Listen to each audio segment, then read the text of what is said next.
वाराणसी में NMOPS के राष्ट्रीय अध्यक्ष विजय बंधु का आगमन हुआ।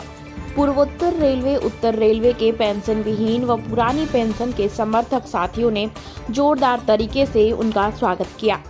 NMOPS के राष्ट्रीय अध्यक्ष विजय बंधु ने कहा, देश भर के कर्मचारियों की प्रमुख मांग पुरानी पेंशन है। अन्य चुनाव की रेलवे की मान्यता, चुनाव में भी वोट फॉर OPS अभियान जारी रहेगा। देखिए हमारे संवाददाता ओम प्रकाश पटेल की रिपोर्ट।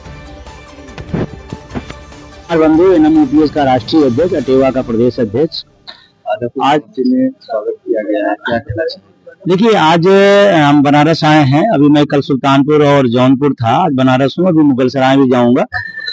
हम सब लगातार NPS UPS का विरोध कर रहे हैं और रेल कर्मचारी के कुछ तथाकथित जो स्वयं नेता हैं, उन लोगों ने देश के रेल के उन नौजवानों के साथ बहुत बड़ा छल किया है जो 20 साल पहले NPS की छल किया और अब UPS का छल कर रहे हैं। हम पूरे देश के अंदर ये बात बताना चाहते हैं कि रेल में बहुत दिन बाद, 11 साल के लगभग बाद चुनाव हो रहा है। उस चुनाव में अगर UPS के लोग धाराशाही नहीं होंगे तो ये संदेश जाएगा कि रेल के साथियों की UPS स्वीकार है। इस सरकार तक जाएगा, संगठन तक। मैं डॉक्टर कमल श्री हूँ, दूसरा मूवमेंट उससे रेलवे। हमें मानते हैं चुनाव न केवल रेल कर्मचारियों का है बल्कि आम आवाम का भी है।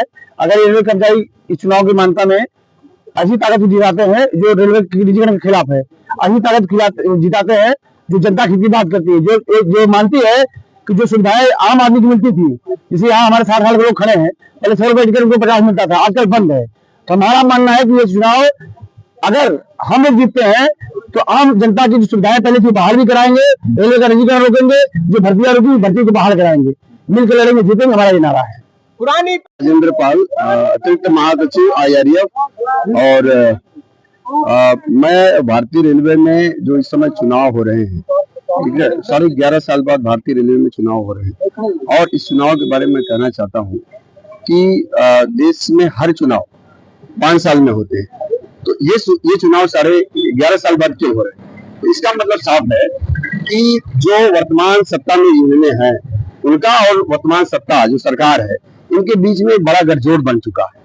और ये गठजोड़ ऐसा है कि जो तमाम कर्मचारी जो समस्याएं, जो OPS का सवाल है। केंद्रीय अध्यक्ष रेलवे मेंस कांग्रेस अखिलेश पांडे, पूर्वोत्तर रेलवे से। आज किसके स्वागत में आप लोग?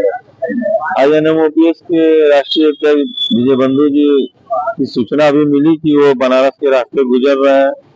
तो हम लोगों रेल कर्मचारियों में एक उत्साह अलग उनके प्रति है। उसको लेके आनंद फानंद में आधे घंटे के अंदर एकत्रित हुए हैं, वही लोग यहाँ पे इकट्ठे हुए हैं, तो उनके स्वागत में हम लोग रहे। किस तरह का स्वागत किया जाएगा? स्वागत हम लोग यहीं पे फूलमाला से उनका किया जाएगा और आगे जिस तरह वो प्रेरणा देंगे हम लोग पेंशन के लिए, पेंशन की लड़ाई हम लोग कैसे। साथियों में Narsingh Kumar, zonal president northern railway employees union, national finance secretary, Indian railway employees federation. आज मान्यता का जो चुनाव हो रहा है, इसमें हम लोग जो है कि पूरे देश में 13 जोनों में चुनाव लड़ रहे हैं और इसके बाद हर जोन में हमारी स्थिति कर्मचारियों के बीच में बहुत मजबूत है, क्योंकि हम लोग हमेशा कर्मचारियों की लड़ाई लड़ते रहे हैं। NPS लागू कराने वाले दोनों फेडरेशन और उसके साथ में BJP की सरकार रही है, जो हम लोग की लड़ाई निर्णायक दौर में पहुंची है। ऐसे दौर में दोनों संगठनों ने, NFI और IRF ने और BJP सरकार ने मिलकर के UPS फिर लागू करके कर्मचारियों